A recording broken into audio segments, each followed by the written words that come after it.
திருப்பரங்குன்றம் கார்த்திகை தீப வழக்கில் இன்று மதுரை போலீஸ் கமிஷனர் தரப்பில் உச்சநீதிமன்ற மூத்த வழக்கறிஞர் விகாஸ் சிங் அவர்கள் ஆஜராகி வாதங்களை எடுத்து வைத்தார். அதன் பின்பு வக்ஃப் போர்டின் வழக்கறிஞர் தனது வாதங்களை முன்வைத்தார். அதனைத் தொடர்ந்து ராம ரவிக்குமார் மற்றும் அவரை சார்ந்தவர்கள், மூத்த வழக்கறிஞர் குரு கிருஷ்ணகுமார் உள்ளிட்டோர் தங்கள் வாதங்களை முன்வைத்தார்கள். மதுரை காவல் ஆணையாளர் தரப்பில் நீதிமன்றத்தில் வைக்கப்பட்ட வாதங்கள் என்னவென்றால்,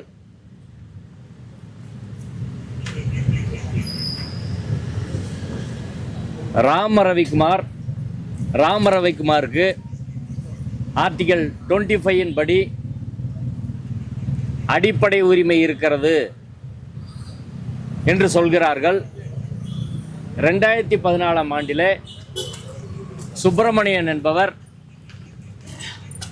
உச்சிப்பிள்ளையார் கோயில் அருகே தீபம் ஏற்றுவது ஆகமத்துக்கு முரணானது, எனது மத வழிபாட்டு உரிமை பாதிக்கப்படுகிறது என்று நீதிமன்றத்தில் வழக்கு தொடர்ந்தார்.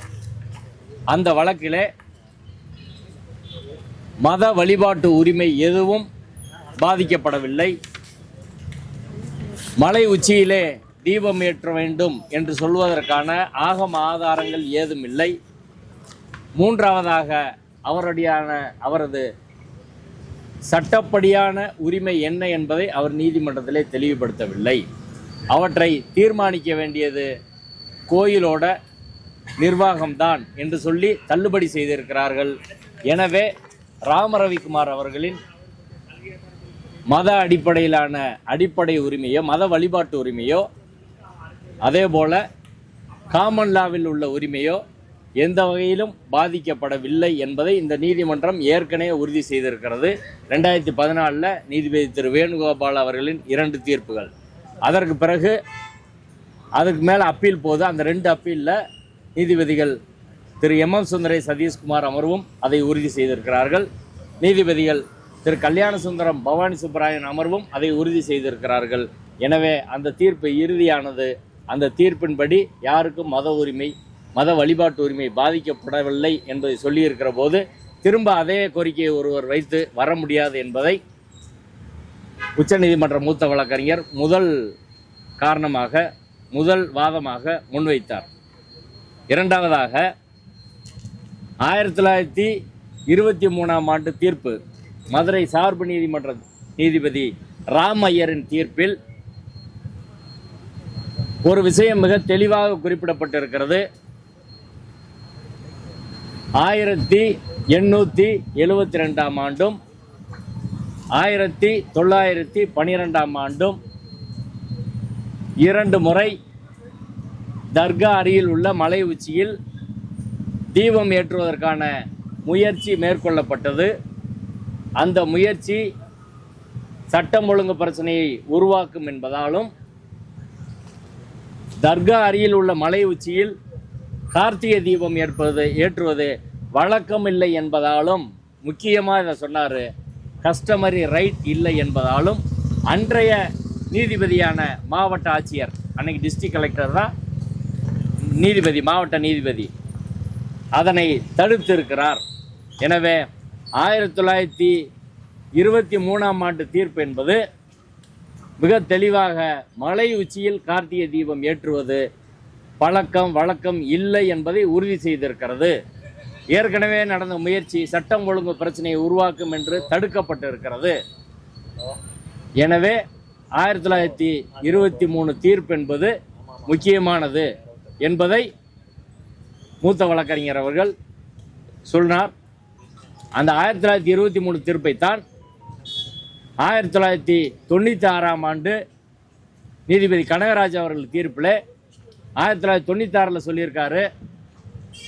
அந்த தீர்ப்பின் முதல் டைரக்ஷனை 1923ஆம் ஆண்டு தீர்ப்பை மதிக்க வேண்டும், அந்த தீர்ப்பை எல்லா தரப்பும் ஏற்றுக்கொள்ள வேண்டும் என்று 1996 திரும்ப சொல்லியிருக்காரு.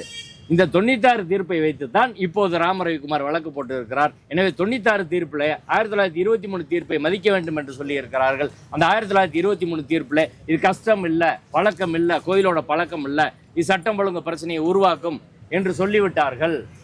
எனவே அந்த தீர்ப்பு அந்த தீர்ப்பு மறுபடியும் 1996 உறுதி பண்ணியிருக்கிறாங்க.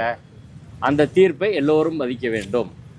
அதற்கப்புறம் இப்போ உள்ள நீதிபதி அவர்களும் அந்த தீர்ப்பை மதிக்க வேண்டும். ஆனால் அதற்கு மாறாக அவர் தீர்ப்பு வழங்கி இருக்கிறார் அப்படின்னு சொல்றார். மூன்றாவது காரணம் என்ன சொன்னார்னா, தீபத்தூண் என்கிற வார்த்தை எங்கிருந்து நீதிபதி எடுத்தாரு? தீபத்தூண் என்ற வார்த்தை ராமரவிக்குமாரோ மற்றவங்க ராமரவிக்குமார் வழக்கில் எங்கேயுமே சொல்லலை, அவர் பெட்டிஷனில் எங்கேயுமே சொல்லலை. அதற்கு எந்த ஆதாரமும் எவிடன்ஸும் கொடுக்கல. யாருமே நீதிமன்றத்தில் அது தீபத்தூண் என்பதற்கான ஆதாரங்களை தராத போது நீதிபதி அவர்கள் எங்கிருந்து அதை எடுத்தார்? இதை உச்சநீதிமன்றம் மூத்த வழக்கறிஞர் கேட்டார். இப்போ தீபத்தூண் என்பது நீதிபதியோட கற்பனை. தீபத்தூண் என்பது நீதிபதி GR சுவாமிநாதன் அவர்களுடைய கற்பனை. அது fiction or imagination of the learned single judge என்று சொன்னார். தீபத்தூண் என்பது 1923 1920 2024 வரை எங்கேயுமே வரல, எந்த வழக்கிலையும் வரல. இவங்களும் இப்போ கேஸில் அவர் பெட்டிஷனில் சொல்லலை, ரிட் அபிடவிட்டில் மட்டும் சொல்கிறாங்க. அதுக்கு எந்த ஆதாரம் கொடுக்கல. அப்படி இருக்கிற போது நீதிபதி அவர்கள் இந்த வார்த்தையை எங்கேருந்து எடுத்தார்? தீபத்தூண் என்பது நீதிபதி அவர்களின் கண்டுபிடிப்பு, அவரது கற்பனை, அவரோட ஃபிக்ஷன் அல்லது இமேஜினேஷன் என்ற வார்த்தையை உச்சநீதிமன்ற மூத்த வழக்கறிஞர் நீதிமன்றத்தில் சொன்னார். அடுத்து அதற்கு பிறகு தொடர்ச்சியாக நடக்கிற கண்டெம்ட் வழக்கில் கூட நீதிபதி அவர்கள் அடுத்து சீஃப் செக்ரட்டரி வரணும், ADGP லா அண்ட் ஆர்டர் வரணும், இவங்க ஏற்றலைன்னா CSF போலீஸ் போய் ராமரவிக்குமாரை ஏற்றணும், இப்படி பல்வேறு உத்தரவுகளை வழங்குகிறார். இது எல்லாம் அரசியல் சட்டத்துக்கு முரணானது. நீதிபதிகளும் சட்டத்துக்கு உட்பட்டவர்கள் தான், நீதிபதிகளும் அரசியல் சட்டத்துக்கு உட்பட்டவர்கள் தான். நீதிபதிகள் contempt of court act follow பண்ணணும். அப்படி இல்லாமல் நீதிபதி அவர் சொந்த விருப்பத்திற்கு வரிசையாக உத்தரவுகளை பிறப்பித்து கொண்டு இருக்கிறார். என்ன வார்த்தை சொன்னார்னா, அந்த ஜட்ஜ் அவரோட விம்ஸ் அண்ட் ஃபேன்சிஸ் என்ற வார்த்தையை பயன்படுத்துகிறார். Whims and fancies of learned single judge. அவர் வரிசையாக உத்தரவு போட்டிருக்கிறாரு. நீதிமன்றமும் அரசியல் சட்டத்துக்கு உட்பட்டது என்பதை மிக தெளிவாக உச்சநீதிமன்ற மூத்த வழக்கறிஞர் சொன்னார். அதற்கு பிறகு பப்ளிக் ஆர்டர்ன்ற பாயிண்டில் 1862 செய்யப்பட்ட முயற்சி முறியடிக்கப்பட்டு இருக்கிறது அன்றைய அரசால். அதுக்கப்புறம் 1912. அதற்கு பிறகு 150 ஆண்டுகளுக்கு மேலாக அங்கு உள்ள மக்கள் எந்த பிரச்சனையும் இல்லாமல் அமைதியாக வாழ்ந்துக்கிட்டு இருக்காங்க. அங்கே இந்துக்களும் முஸ்லீம்களும் கோயில் நிர்வாகம், தர்கா நிர்வாகம், கார்த்திகை தீர்த்தமாக எந்த பிரச்சனையும் 150 வருஷமாக கிடையாது. 150 வருஷமாக இல்லாத பிரச்சனையை இப்போ உருவாக்கி கொண்டு வராங்க. அது பப்ளிக் ஆர்டர் அப்படின்றது ரொம்ப ரொம்ப முக்கியமானது. ஆர்டிகல் 25ல் ஒரு மத வழிபாட்டு உரிமை என்பது அப்சல்யூட் ரைட் கிடையாது, முற்றான உரிமை கிடையாது. மத வழிபாட்டு உரிமைக்கு 3 கேவியட் இருக்குது. ஒன்று, subject to public order, morality and health. இங்கே பப்ளிக் ஆர்டர் இன்வால்வ் ஆகிருக்கு. இது நடந்தால் ஒரு மிகப்பெரிய பிரச்சனை வரும். ராமரவிக்குமார் அபிடவிட்டில் இதில் பல லட்சம் நிறைய பேர், பல லட்சம் பக்தர்கள் வருவாங்க, அப்படி இப்படியெல்லாம் போட்டிருக்கிறாங்க. இதெல்லாம் அந்த இடத்துல எப்படி பப்ளிக் ஆர்டர் காப்பாற்றப்படும்? அந்த இடத்துக்கு போகிறதுக்கு தர்காவுக்கு சொந்தமான 4 படியை பயன்படுத்தினா பரவாயில்லை என்று நீதிபதி திரு GR சாமிநாதன் அவர் சொல்லியிருக்கிறார். தர்கா படியை பயன்படுத்தி பல ஆயிரம் பேர் அங்கே போகிற போது அங்கே என்ன நடக்கும்? அது ஒரு மத பிரச்சனையாக மாறும், மத கலவரமாக மாறும். அதை அனுமதிக்க முடியுமா? ஒரு ஸ்டேட் அதை அனுமதிக்க முடியுமா? ஒரு அரசாங்கம் அதை அனுமதிக்க முடியுமா? எனவே பப்ளிக் ஆர்டர் எங்களுக்கு ரொம்ப முக்கியம். பொது அமைதியை பாதுகாப்பதோடு ஸ்டேட்டோட வேலை அது. அந்த பப்ளிக் ஆர்டரை நாங்கள் மீற முடியாது. நீதிபதி என்பவர் பப்ளிக் ஆர்டருக்கு தான் இருக்க முடியாது, டிஸார்டரை உருவாக்கக்கூடாது. நீதிபதி அவர்கள் டிஸார்டரை உருவாக்கக்கூடாது. பப்ளிக்கில் பிரச்சனையை உண்டு வர்ற மாதிரியான உத்தரவுகளை பிறப்பிக்கக்கூடாது. நீதிபதி அவர்களுக்கு விருப்பமெனில் அவர் வேணால் அரசியலில் சேர்ந்து அந்த வேலைகளை செய்யலாம். ஆனால் ஒரு நீதிபதி என்பவர் அரசியல் சட்டத்துக்கு கட்டுப்பட்டவர். அப்படின்ற வார்த்தையை அவர் சொன்னார். இவங்க தரப்பில் ஆட்சேபனை பண்ணாங்க. நீதிபதி அவர் முக்கியமாக என்ன சொன்னார்னா, நீதிபதி திரு ஜே.ஆர். சாமிநாதன் அவர்கள் அரசியல் சட்டத்தின் மீது உறுதிமொழி எடுத்தவர். அந்த அரசியல் சட்ட உறுதிமொழியை மீறி டிஸார்டரை உண்டு பண்ணியிருக்கார். இந்த தீர்ப்பின் மூலமாக பப்ளிக் ஆர்டருக்கு பாதுகாக்க வேண்டிய நீதிபதி பப்ளிக் டிஸார்டரை உருவாக்கி இருக்கிறார். இது துரதிர்ஷ்டவசமானது. இதை எந்த நீதிபதியும் செய்யக்கூடாது என்று உச்சநீதிமன்ற மூத்த வழக்கறிஞர் அவர்கள் சொன்னார்.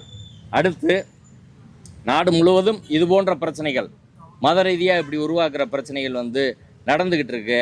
அதனால் இதை செய்யக்கூடாது. அந்த வழியில் போனால் நிச்சயம் சிக்கல் வரும். இன்னொரு மாற்று மத வழிபாட்டு தலத்தை எல்லோரும் மதிக்க வேண்டும். படிகள் முஸ்லீமுக்கு சொந்தமானது அப்படின்னு சொன்ன பிறகு அதை பயன்படுத்துறதுக்கு ஒரு நீதிபதி எப்படி சொல்ல முடியும்? அந்த வழியாக போய் பயன்படுத்துகிறத அனுமதிக்க முடியாது. ஆனால் நீதிபதி அதை பயன்படுத்தலான்னு சொல்கிறாரு. அதை ஏற்க முடியாது. காவல் ஆணையர் தரப்பில் முன்வைக்கப்பட்ட முக்கியமான வாதங்கள் இதான். அடுத்து வக்ஃபோர்டு தரப்பில் முன்வைக்கப்பட்ட வாதங்கள், அந்த இடம் இவங்க சொல்கிறாங்களே, அந்த தூண், அந்த ஸ்டோன் பில்லர், கிரானைட் ஸ்டோன் அல்லது சர்வேக்கல் அல்லது தீபத்தூண், இப்படி பல்வேறு வார்த்தைகளால் அழைக்கப்படும் அந்த தூண் என்பது தர்காவுக்கு சொந்தமான சொத்து என்று சிவில் நீதிமன்றம் 1923 சொல்லியிருக்கு. நீதிபதி அவர்கள் அதை தவறாக மிஸ் இன்டர்பிரட் பண்ணி சொல்லியிருக்கிறாரு. தர்கா, நெல்லித்தோப்பு, அதில் உள்ள மண்டபம், கொடிமரம், அந்த தர்கா அமைந்திருக்கக்கூடிய மொத்த மலைப்பகுதியும் தர்கா நிர்வாகத்துக்கு சொந்தம் என்று 1923 தீர்ப்பு இருக்கிறது.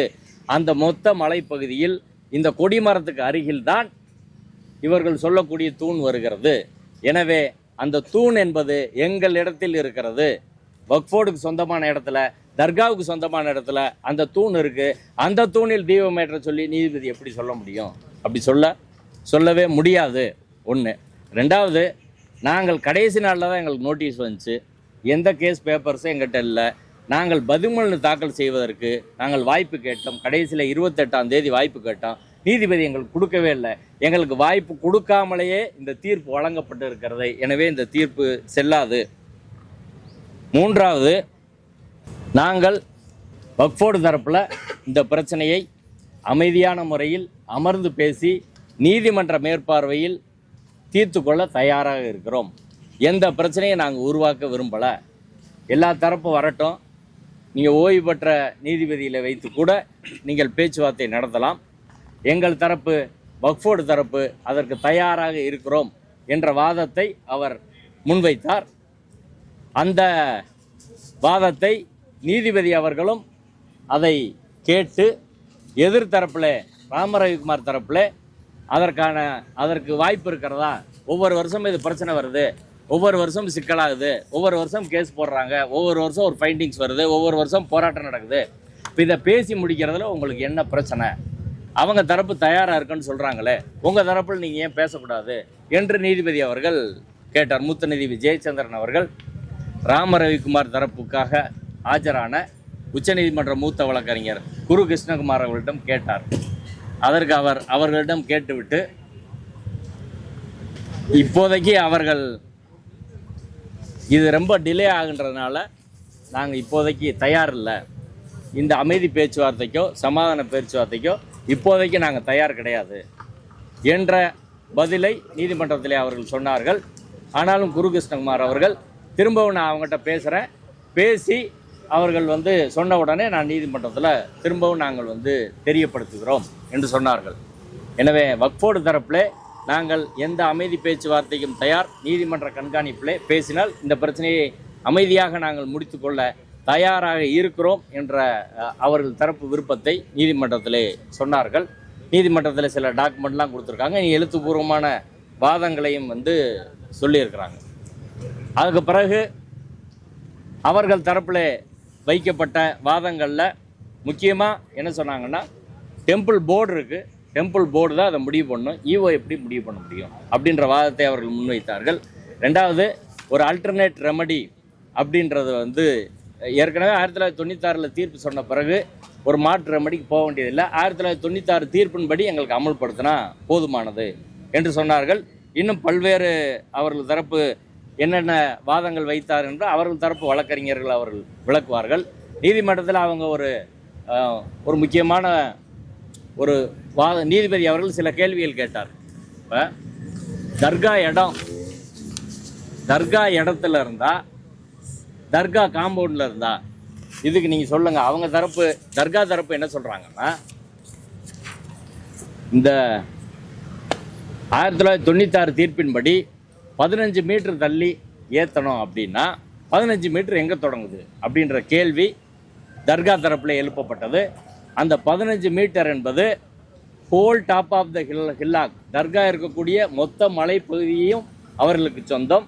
அது எங்கே முடியுதோ அதில் இருந்து தான் ஸ்டார்ட் ஆகுது ஒழிய இந்த தர்கா காம்பவுண்ட்லேருந்து கிடையாது என்பதை அவர்கள் வாதமாக முன்வைத்தார்கள். அதுக்கு என்ன நீங்கள் பதில் சொல்கிறீங்க? தர்காவுக்கு எங்கே இடம் முடியுன்றது இதுவரை அளக்கப்படவில்லை. அதை அளந்து அதுலேருந்து 15 மீட்டர் தள்ளினா தர்காவுக்கு பிரச்சனை இல்லைன்னு அவங்க சொல்லிட்டாங்க. அதுக்கு நீங்கள் என்ன சொல்கிறீங்க என்று கேட்டார். அதற்கு அவர்கள் தரப்பு மூத்த வழக்கறிஞர், இல்லை காம்பவுண்டுன்னு ஏற்கனவே நீதிபதி சிங்கிள் ஜட்ஜு அவர் தீர்ப்பில் வந்து சொல்லியிருக்கிறாரு. காம்பவுண்ட் பண்ணால் அதுக்கு மேலேன்றது எப்படி சொல்ல முடியும்? இது ஏற்கனவே தீர்ப்பில் வந்து முடிவாயிருச்சுன்னு ஜட்ஜு சொல்லியிருக்கிறாரு. ஏற்கனவே 1923 தீர்ப்பிலே முடிவாகி விட்டது என்று ஜட்ஜு சொல்லியிருக்கிறாரு. அதனால் அந்த தீர்ப்பின்படி தான் நாங்கள் அமல்படுத்தணும்னு நினைக்கிறோம். அந்த தீர்ப்பு வந்து இன்னொரு இடத்துல பண்ணலான்னு சொல்லியிருக்காங்கல்ல, சரி இன்னொரு இடத்துல பண்ணலான்னு சொல்லியிருக்காங்க, கரெக்டு தான். நீதிபதி அவர்கள் கேட்டார், அந்த எந்த இடம் முடிவு பண்ணுறது யாருக்கு அந்த அதிகாரம் இருக்குது? கோயிலுக்கு தானே அதிகாரம் கொடுத்துருக்குறாங்க அப்படின்னு கேட்டார். கோயிலுக்கு அதிகாரம் கொடுத்துருக்குறாங்க, ஆனால் இப்போ பக்தர்கள் விருப்பத்துக்கு செய்யணும்னு சொல்லியிருக்கிறாங்க. அதான் பக்தர்கள் கேட்குறாங்க, கோயில் அதை முடிவு பண்ணணும் என்று பதில் சொன்னார்கள். மொத்தத்தில் இன்றைக்கி நடந்த வாதத்தில் முக்கியமாக பப்ளிக் ஆர்டர் அப்படின்றது ஒரு ஸ்டேட்டுக்கு ரொம்ப ரொம்ப முக்கியம். மக்கள் அமைதியான முறையில் வாழ்ந்து கொண்டு இருக்கிறார்கள். அதில் பிரச்சனையை உருவாக்க தேவையில்லை. ஒரு அரசாங்கம் அதைத்தான் நாங்கள் செய்வோம் என்ற வகையில் சொன்னார்கள். நேற்றைய தினம் அது சமணர்கள் பயன்படுத்திய ஒரு தூண் என்பதான வாதம் மூத்த வழக்கறிஞர், கோயிலுக்காக ஆஜரான மூத்த வழக்கறிஞர் ஜோதி சார்பிலே முன்வைக்கப்பட்டது. எங்கள் கருத்து என்னன்னா, அந்த இப்போ பிரச்சனைக்குள்ளாக இருக்கக்கூடிய அந்த ஸ்டோன், அந்த கல் தூண் என்பது சர்வே ஸ்டோன் என்பதை நாங்கள் மிக தெளிவாக ஆரம்பத்திலிருந்து சொல்கிறோம். அதற்கான ஆதாரங்களை மாவட்ட ஆட்சியரோடு நேரடியாக சமர்ப்பித்திருக்கிறோம். தமிழ்நாடு அரசு அதற்கான ஆதாரங்களை திரட்டி வச்சுருக்கிறாங்க, டேபிள்லே வச்சுருக்கிறாங்க. ஜட்ஜிட்ட எது கொடுக்க மாட்டுறாங்க? அரசோட நிலைப்பாடு என்ன? உண்மையை கோர்ட்டில் சொல்லணுமா இல்லையா? ஏன் தமிழ்நாடு அரசு சொல்ல மாட்டுறாங்க? எதுக்கு தயங்குறாங்க? இன்னைக்கு அவர்கள் தரப்பில் வைக்கப்பட்ட வாதத்தில் அந்த ஸ்டோன் என்னன்றது இதுவரை அவங்க கிளியராக சொல்லலை அப்படின்னு தமிழ்நாடு அரசை நோக்கி அவர்கள் கேட்கிறார்கள். அது என்ன கல்லுன்னு இதுவரை அவங்க சொல்ல மாட்டுறாங்க, ஆளாளுக்கு ஒன்று சொல்கிறாங்க அப்படின்னு. இப்போ தமிழ்நாடு அரசின் சார்பில் ஏற்கனவே ஆஜராகி வாதிட்ட மூத்த வழக்கறிஞர், தமிழ்நாடு அரசு சார்பில் கோயில் நிர்வாகம் ஈஓ சார்பாக வாதிட்ட மூத்த வழக்கறிஞர் மாசிலாமணி அவர்கள் அது கிரானைட் ஸ்டோன் அல்லது சர்வே ஸ்டோன் அப்படின்னு சொல்கிறாரு. நேற்று அதே கோயிலுக்கு ஆஜராகி வாதிட்ட மூத்த வழக்கறிஞர் ஜோதி அவர்கள் அது சமணர் காலத்து தூணா இருக்கலாம் அப்படின்னு அவர் சொல்கிறாரு. இந்த குழப்பங்கள்லாம் எதுக்கு வருதுன்னு எங்களுக்கு புரியலை. அது சர்வே ஸ்டோன் என்பதற்கான ஆதாரங்கள் வெள்ளையர் பிரிட்டிஷ் காலத்திலிருந்தே மிக தெளிவாக இருக்கிறது. அடுத்து 2022 சர்வே டிபார்ட்மெண்ட் ஆஃப் இந்தியா மிக தெளிவாக அந்த 2 ஜிடி ஸ்டேஷன் அங்கே இருக்குன்னு கொடுத்துருக்குறாங்க. இதையும் நாங்கள் அரசாங்கத்தில் கொடுத்துருக்குறோம். தொல்லியல் துறையை நீங்கள் ஆய்வு பண்ணீங்க, அதை ஏன் நீதிமன்றத்தில் சொல்ல மாட்டீங்க? நீதிமன்றத்தில் தமிழக அரசு ஒரு கிளியரான ஸ்டாண்ட் எடுக்கணும். இப்போ ஏன் ஹெச்ஆர்என்சிக்குள்ளே இந்த குழப்பங்கள் நடக்குது, யார் அதுக்கு காரணம் அப்படின்னு தெரியல. ஒரு ஸ்டாண்ட் எடுத்து கிளியராக பேசணும். தமிழ்நாடு அரசுக்கு எல்லா ஆவணங்கள் அவங்ககிட்ட இருக்குது, சர்வே டிபார்ட்மெண்ட் இருக்குது, தொல்லியல் டிபார்ட்மெண்ட் இருக்குது. அதை அவங்க சொல்ல வேண்டியதானே? சொன்னால் ஒரு காரணங்களை அவர்கள் முன்வைக்கிறார்கள். இது ஒன்றிய அரசின் தொல்லியல் துறை ஆய்வுக்கு போயிடும். இப்போ நீங்கள் சொல்லைனால அது ஆய்வு நீதிபதியில் நினச்சா கொடுக்க முடியுமே? ஆய்வு பண்ணட்டுமே, அது சர்வே ஸ்டோன் தானே. தமிழ்நாடு அரசு தொல்லியல் துறையும் சேர்ந்து எல்லாரும் ஆய்வு பண்ணட்டும். அது என்ன பிரச்சனை? இப்போ தமிழ்நாடு அரசு கையில் வைத்திருக்க ஆவணங்களை நீதிமன்றத்தில் தருவதற்கு அவர்களுக்கு என்ன தயக்கம்? ஒரு காங்கிரீட்டான ஸ்டாண்ட் எடுக்கிறதுல என்ன பிரச்சனை? உண்மையை நீதிமன்றத்தில் சொல்ல வேண்டும். இப்படி குழப்பத்துக்கு வழிவகக்கூடாது. நாளைய தினம் நடக்கிற வாதத்தில் ரிப்ளையில் ஏஜி பேசுகிறதா சொல்லியிருக்காங்க. நாங்கள் தமிழக முதல்வருக்கு கோரிக்கை வைக்கிறோம், இதில் சேகர் பாபு உழப்புவார், முதல்வர் அவர்கள் இதில் நேரடியாக தலையிடணும், தலையிட்டு ஒரு கரெக்டான ஸ்டாண்ட் எடுத்து நீதிமன்றத்திலே முன்வைக்க வேண்டும், அதற்குரிய ஆவணங்களை நீதிமன்றத்திலே தாக்கல் செய்ய வேண்டும். அப்படி செய்யாமல் இருந்தால் பல குழப்பங்களுக்கு எதிர்காலத்திலே வழிவகுக்கும். இன்னும் ஒரு 25 வருஷத்துக்கு ஒரு முக்கியமான ஒரு பிரச்சனை. எனவே வக்ஃப் போர்டு தரப்பும் தங்கள் வாதங்களை எழுத்துப்பூர்வமாக வைக்கணும். போகிற போக்கில் இன்றைக்கி அப்படி பேசிட்டு போகிறது, ஒரு சீனியர் அட்வொகேட் இல்லாமல் பேசிட்டு போகிறது என்பது இந்த பிரச்சனையின் தீவிரத்தை அவர்கள் புரிந்து கொள்ளவில்லை என்பதை உணர்த்துகிறது. வக்ஃப் போர்டு இன்னைக்கு வாதங்கள் வச்சாங்க, ஆனால் ரிட்டனாக ஒன்றும் கொடுக்கல, டாக்குமெண்ட் எதுவும் ஃபைல் பண்ணல. இப்படி ஒரு முக்கியமான பிரச்சனையில் வக்ஃப் போர்டு நடந்து கொள்வது என்பது வருத்தத்துக்குரிய விஷயம். எனவே வக்ஃப் போர்டுக்கும் நாங்கள் மக்கள் வாயிலாக வேண்டுகோள் வைக்கிறோம், நிறையா ரிட்டனாக நீதிமன்றத்தில் ஃபைல் பண்ணுங்கள். இல்லாவிட்டால் இது வரலாற்று தவறாக மாறும். முதல்வர் அவர்கள் இதில் நேரடியாக தலையிட்டு கவனம் செலுத்தணும்.